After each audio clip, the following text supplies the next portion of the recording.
I occasionally rewatch Filthy Frank videos, and it's not uncommon for him to end his rants by adding a skit relying on scripted and absurd humor, oftentimes related to the topic of the video. In some cases, the skit is just fucking bananas and it's just meant to be humorously crazy, but in other cases it's exactly that but with a hint of satirical commentary, although usually sending a message that you could easily get if you just watch the vlog formatted side of the video.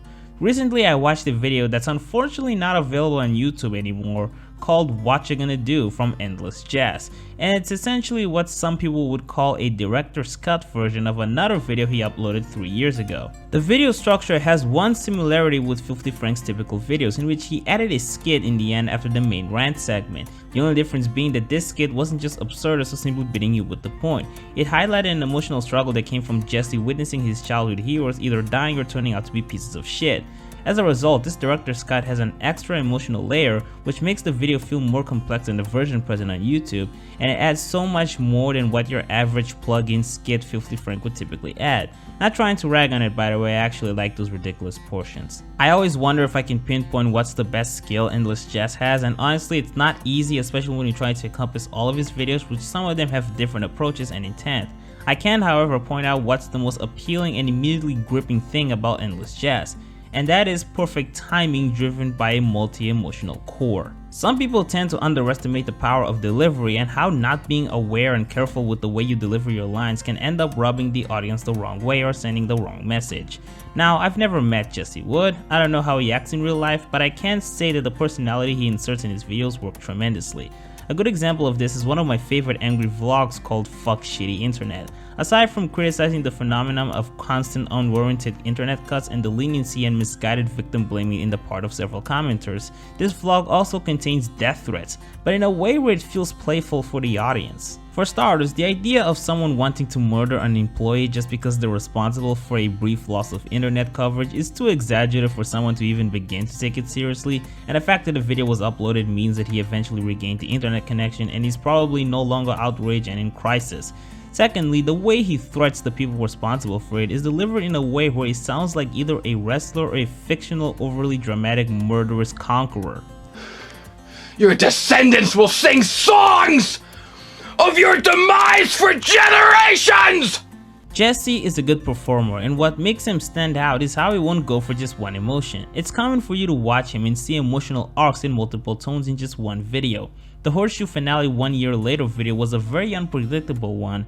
It starts off with him celebrating the creation of the Horseshoe Finale, then halfway through the video there's a moment where he expresses vulnerability, only for him to then humorously transition to a Horseshoe Finale style shit talk, and just when you think you know what you're getting, the video also becomes a therapeutic rant and self-breakdown of the emotional stability that results from living his lifestyle, which in a way contrasted the prideful and self-congratulatory theme of the Horseshoe Finale without necessarily diminishing the pride and respect he has for his work, despite how critical he is of his own lifestyle. Speaking of Horseshoe, Jesse once described something called pro wrestling character development, which is essentially brusque change of motive and personality that does not reflect real-life human growth.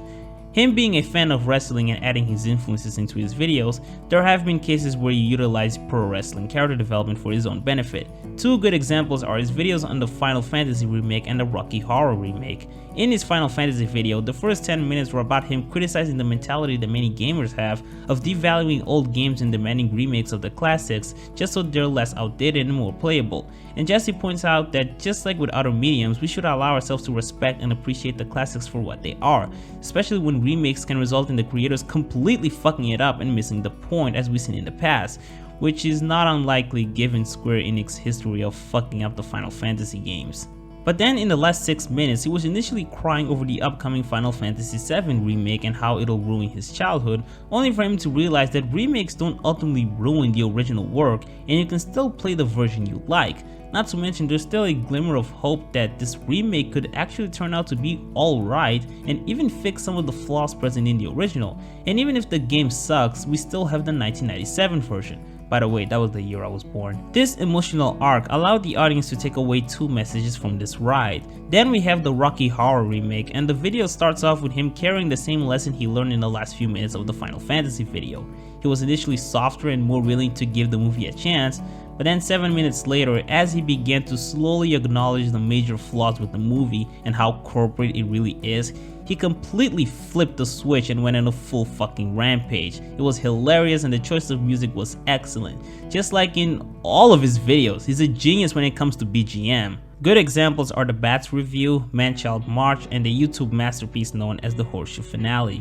You also have videos like Not a Review of F is for Family and God of War, where he took a less comedic approach than how he usually does and decided to be more analytical, which I would argue benefit the purpose of both videos. And that's probably the thing I like about Jesse the most. It's the variety of emotion. He's one of the few YouTubers that can offer analytical breakdown, emotional breakdown. I'm sick of pouring my heart out onto a canvas nobody respects, putting in all this work for something no one in the real world cares about. And batshit insanity. Him on the moon, him far from home. Guess I'm feeling fine because all the sushi's wine. He's also one of the funniest and personality-driven channels I know, and y'all should watch him if you haven't already. If you're lost, you can look and you will find me on Crunchyroll.